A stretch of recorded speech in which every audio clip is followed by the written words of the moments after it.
So, tinry ko dito yung balat at nilasahan ko talaga ng maigi kung talaga bang masarap yung balat. So, yun nga mga master, sobrang sarap ng balat. So, sabay tulak natin ang soft drinks, no, para malunok natin. Ayun mga master, dito na tayo sa laman. Dito na masusubukan kung paano natin tirahin yung laman, didiwata, kung talaga bang masarap.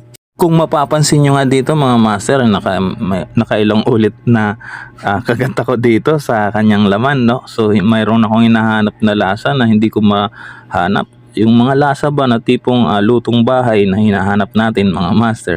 So yun na nga mga master, dito ko na nalaman ang sagot sa aking mga tanong, no? Sabi nga nila, kung hindi mo susubukan, hindi mo malalaman kung ano ba talaga ang tunay na nararamdaman at tunay pala na lasa ng kanilang chicken dito mga master. So totoo nga pala mga master na talagang balat lang ang masarap at ang laman ay hindi, no? Sa mga masters, ika nga nila ay maganda lang sa panlabas na kanya.